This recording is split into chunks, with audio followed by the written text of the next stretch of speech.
Bonjour, bonsoir, très cher internet. Il y a Pedro Production Crash TV. Ça, c'est votre émission La Voix des Stars. Aux abonnés présenté par moi, votre humble serviteur, votre humble présentateur.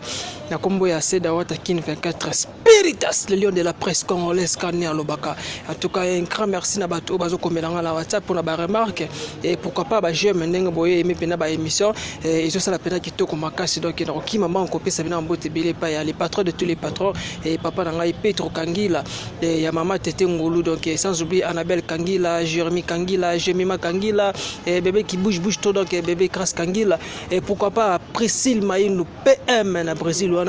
monté Maya, et mec qui finit. Et mec qui finit la rossignol, donc moi c'est Nzambe na Luanda, donc il n'aime pas pena masolo, et mec qui finit la rossignol, et moi c'est Nzambe na Luanda, monté Maya, Priscille Maïnou PM na Brésil, pourquoi pas à saluer Marcus Garvey na Luanda, donc papa social et papa bio, et pourquoi pas aussi à Giseto na pote moi, mon ami personnel Kakandenge Zalaka, et sans oublier aussi, donc je remercie aussi mon équipe technique, la Sima Caméra Zabona de Kotita, donc il y a Pembelom, 500 000 femmes dans la ville province de Kinshasa. Et pourquoi pas mon cordon sola les cas qui et n'a pas bon guérison donc à la mère de mes enfants, donc souci ma bon guérison donc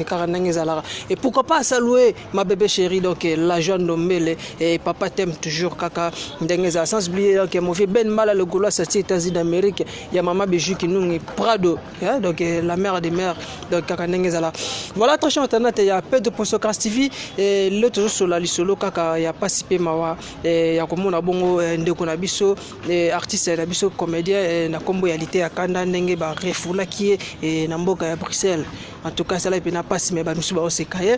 to robeta pe sous lisolo ya faire ran o vraiment, donc na poulman vous tout monde qui ba musicien ba comme na bango ba boxeur fali poupa aigle na Emel alias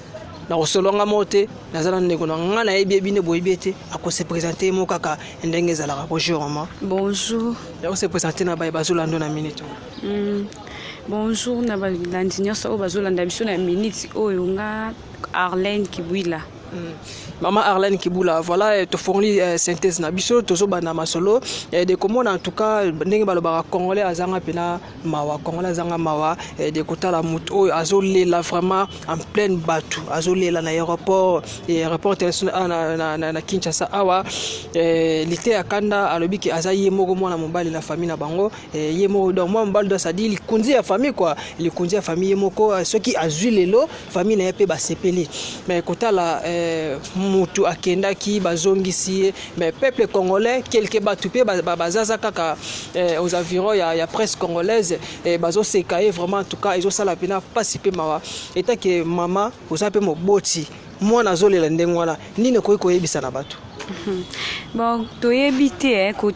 ko zonga na ezanini po ebele ba okindi ba poto bazo koma net na minisi olianza azana kati ya poto e ba refulete ba artiste belé na minute o bazana kati ya poto ba kenda lukwa e ba refula bango te pourquoi yé kaka ba refulé donc to éviter nini arriva ki nini koma ki o etenga ki ke ba refulé ye place wana vraiment ezana moi point d'interrogation.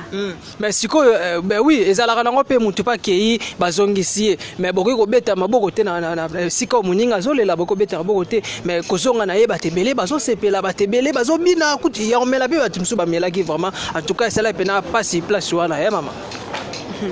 Et ça n'a pas si côté la rame tamisi bambon na ebele pour asala moi déplacement mo boye mbongo ekeka boya zongi ça na ngo passe mais ba o bazo seka wana ba proche na ye ba tutonde ni bo ba o ba seka so tele plupart zaka ba proche na ye ba collègue ba onde mtu ba seka ba yebi makamni ba seka et amsu pe ya ba on pe aseka donc ça bongo ti mungunya yo seka ki ya tourna nga po mi komelenga o seka e komelio pe na sepela tenga pe na sepela za bongo amsu tout ezongeli non na vous comprendre place wana vraiment bien été mais ils sont la passe mais siko ko seka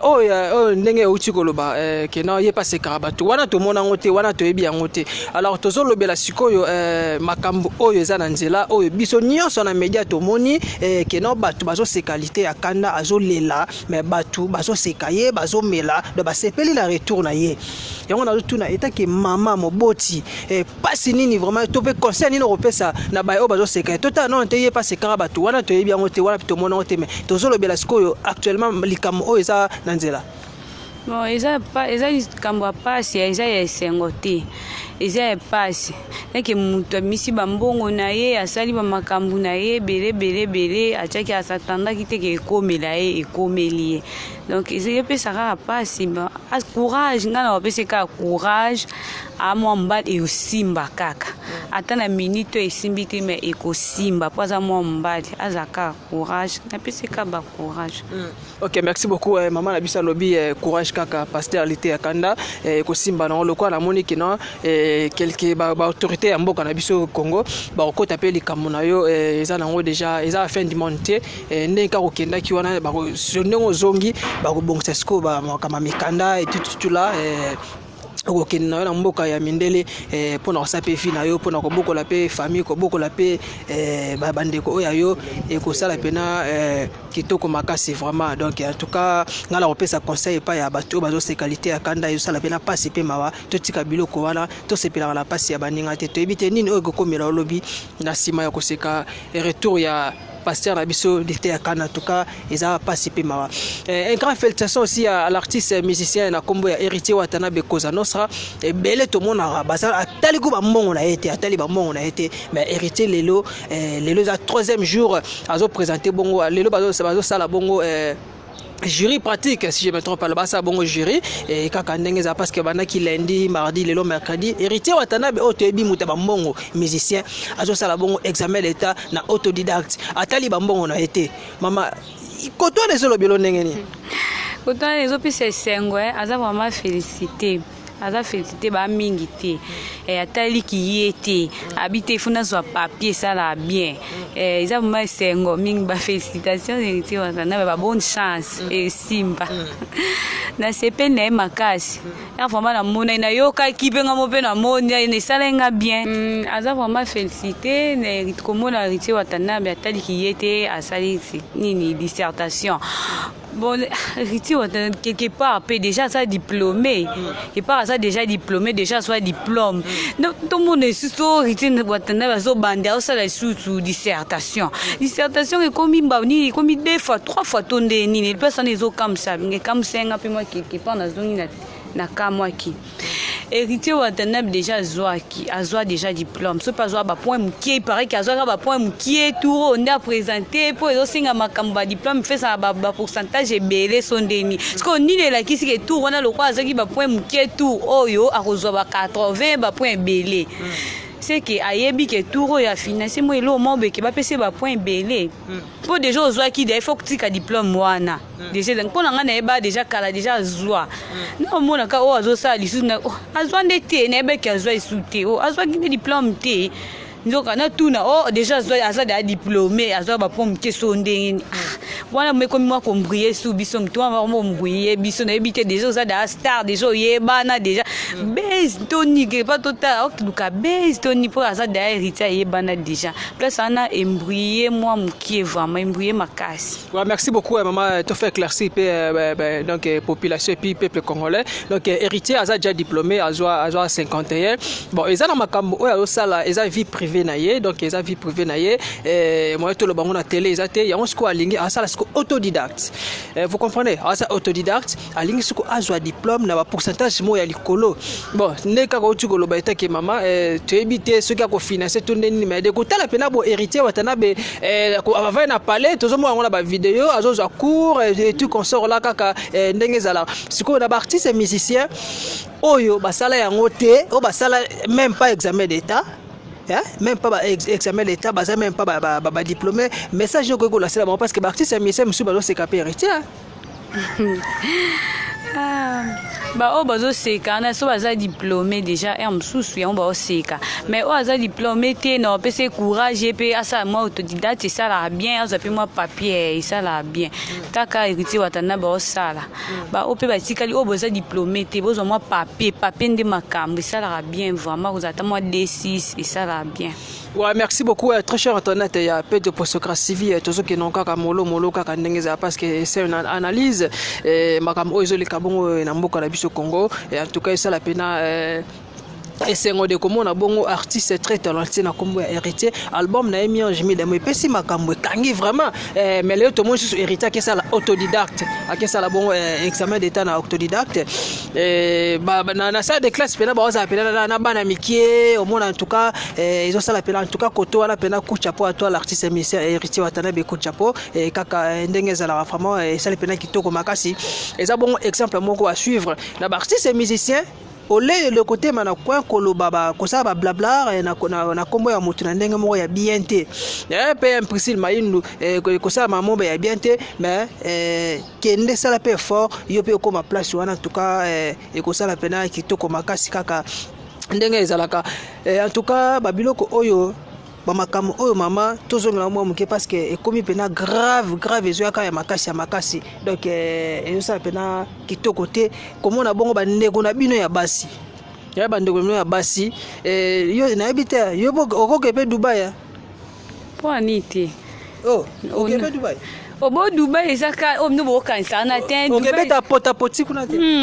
Dubai ezaka podon mutu nyonso to aza kuna Dubai asaka baje wana ya bongo ten ba o ba na Dubai ba osaba makam na bango eza ya ndinga ta normal be baza ba o pe ba osa pe ba buzo ba mo pe baza ya ndemo pe toza o ba obosi na ndinga normal baza o pe ba obosi na ndinga mabe pe baza eza bongo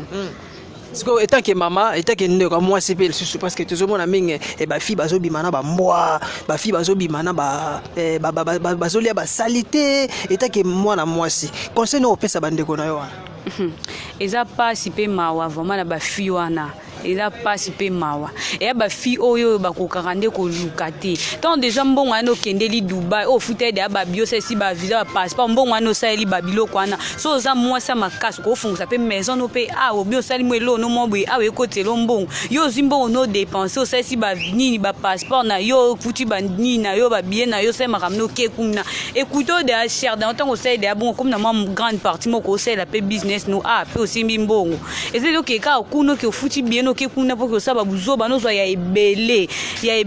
mbangu wana eza kufi ya pressé ndé muteto sala bango bongo ba mone danger ba mone na mituka ba mone bwe wana OK complexe peut-être c'est bo mabino makasi complexe ndé muteto sala boye comme tsaba tuti na niveau wana eza complexe alingi ba mona ye kaka sali bazongisi boye via pressé ndé yango ba ozala ba vie mukuse wa pe vie mukuse wa pe na vie mulaiti ouais merci maman en tout cas la osenga pena bandeko basi e ba osala pota poti wana en tout cas tout tika pena babiloko oyo eza pena bien te eza pena mabe makasi eza pena ezo sunga vraiment te te bibiso na mboka na biso Congo malgré ndenge bato bazo bakina souffrance mais faut bosser à toujours ya moke mais faut bosser le ki okinda kosala babiloko eza kino ezo sengela donc ezo concorder te na makambo ya Nzambe parce que mingi surtout biso ba Congolais to bote mingi na ba famille chrétienne babiloko ça babiloko wana ba pota poti wana iyo sala pena kitoko makasi te kobimana ba mbwa esa pena kitoko makasi te mona mama de kotala basi na basi bazobalana bibana mibali bazobalana place wana vraiment kolobani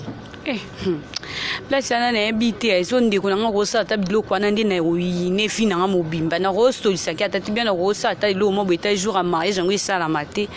ezala na wa pendant mwasi na mwasi pour wa eza kindoki wa eza ki normal te nga mona wa eza kindoki eza ki mfuti na ki mfuti me sanga nyos tu est normal te ngande na vanzi na nga ka bwe fimo boya ya ata ko bala te ko linga no ya pamba no boya no tele melaye aya no ya opotinga film ninga lokwa nga bwe ninga na nga mwasa ya lingi ngato linganya de comme c'est mobile na bépé chéri wa eza kindoki eza normal te ba parents ba bato asala ba biloko wana faut ba lukia bana bango elonga Nzambe ta mwana osala biloko bongo azana sa ignorance a Nzambe te yo moboti na o memaki 9 mois zo charge wana telema mabondeli lukila mwana kata mwana bale wana eza vuti mais eza normal te yo boti mwana no mois si pas peso esengo mwana changer ba mo ser sa komele o mobile yo parents pour vendre yo kaka pasi mwana ngai na sala bo eza normal te ta wana banda ko yo ka ba pasi wana eza ton lukile longa Nzambe eza vutima pona ngeza kindoki na pesa Nzambe merci pour na famille so mutabongo azala te pour soi azaki to ngato abandonner na famille yes ko conseil no ko pesa ba garçon to benga bongo ba PD est-ce que vous avez na camarade PD nandeni no nandeni banda no ndeni ngake zana camarade PD nandeni et simba non te pas ba lela bino fort akasi bango basala oele kina biso basi to sala te bango basala ngoti bango balekela mayele ba pede wana na linga bango kutu tende na sabo kamada pede no sa noni yo ko mobile après simba ka te yo mobile ngana asi donc ko simba te ki kamaderi wani no linga ngoti.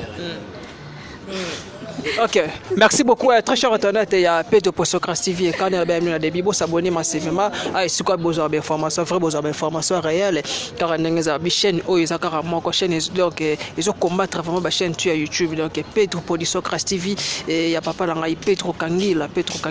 donc il est patron de tous les patrons et sans oublier aussi donc mère de mère donc yetu benga ye mama ya bana mama na biso tetengo lukaka nengezala. Merci beaucoup maman to comment je te faire la fête de notre émission au suko synthèse ya suka poto suka la biso awa de kota la artiste musicien ba comme le ba boxer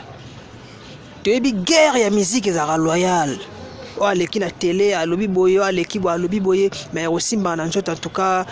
toyebi ke ba kulutu na biso ba jube mpiana ba werasone batikala kosala konte ba fanatique na bango nde oui babunda bazokisa bazokisa na kaka ndenge ezala mais ya pasi pe mawa de kotala aimer l'alliance na ndeko na ebongo fali epupa aigle babetani pena makofi bakomi le roi Tony Yoka na boxeur na biso auti kobima champion beti Tony Yoka pour la France en tout cas ça lui passe vraiment et sungite et tant que maman tant que likambo la sala ko ndenge ok likambo bongo esala nga soni makasi esala vraiment soni makasi kotala bamiko bapara baza kutu bandani bagene te baba para ba responsable so che buzo bananzela nga responsable nga naza boye bopo na bitumba bo check nyonso ana te nga na kombo nga na boye nga na bina bitumba bozu nyonso ana bochango mupande sali soni bana baota bapapa baobunda siko so bana baobunda bayo yebiso esalo no ndeni yo para quel que soit mutanga ba que lo jet donc quel que soit fingo échanger yo bino bolo bango ti bino ba stable no bolo ba elongo la ngati ngala nganga ba luka nine gaz na sima na ngana fula e na répondre na fula e na sale e bona bitumba siko bozu nyonso na bochango mupanzi boke bo spetani ba makofi soni sali kitoko te quel que soit jet tango eleki ya grave échanger o te quel que soit ba fingo elongolo ki yo te ozaka yo boko kinde ko te maîtriser te wani ya mambo soni pona ngana okon soni makasi na okon mabe makasi na okon vraiment soni makasi. Ok, merci beaucoup très cher internet il y a Pedro pour Socrates TV. Nous venons à la fin de cette notre émission et la voix des stars le de live notamment analyse moi mon keto sola mais à la prochaine numéro et to kutana suko to lukato kutana bongona atana aimer l'alliance to sola na ye pourquoi pas fali pour pas aigle ta batuna ye to sona ba bureau na ba bureau ya alliance mela na ba bureau ya fali pour pas aigle pour que ba expliquer biso bien nini vraiment les cas qui na pullman kuna po ekoma ya osimba na nzoto en tout cas et sali soni mama poto kabana monde de la fera mo kalele ko zani et puis na quelques bateaux yo linga fama ba dédicace ça la bien na pesimbo te kaka na pesimbo te na ba nyonso tu o bazolanda biso na minutes oyo na pesimbo te na famille na nga mobimba famille Kibwila na pesimbo te na Alcette Diwa Julia Diwa na pesimbo te na Jolie Kunga na pesimbo te na ngai na Marie-France Nzembela ma grande terre préférée na pesimbo te na ngai na groupe na nga mobimba Chic Choc lo yengi na pesi bango nyonso tumbote. Ok, merci beaucoup. Très cher internet, il y a peu de poissons classifiés. Quand on fait ça, mais pas il y a la rossignol aimé qui finit, la rossignol aimé qui finit des statues. Il y a loi nawana. Bah il m'a dit que Dubaï était pour n'importe poti. Que Dubaï était, il faut mettre Dakar, Turquie, au Béti Brésil, au Béti Portugal. Aimé qui finit de la rossignol et ça peut n'aguito comme Makassi. Il y a monté, il y a Priscille Maïn le PM et pourquoi pas Marcus Garvey et Papa Social et Papa Bio et sans oublier aussi JC Tona. Je remercie aussi mon boss, les patrons de tous les patrons, papa Langa Petro Kangila, et ya maman Tete Ngolu, donc Annabelle Kangila, Jérémy Kangila, bébé Kras Kangila, et sans oublier aussi ma bébé chérie, et la jeune Lomel, et donc bonne guérison, et pas il y a la mère de mes enfants, Suzy, oh maman Samouna Zanga Manda, et pourquoi pas remercier aussi mon équipe technique, et Sima Kamera, Zabona Nzekotita, et sans oublier mon cordon que j'ai beaucoup, papa Sola, et maman Lily, donc le Zaki Bon du Solo, on se retrouve à la prochaine numéro, bye.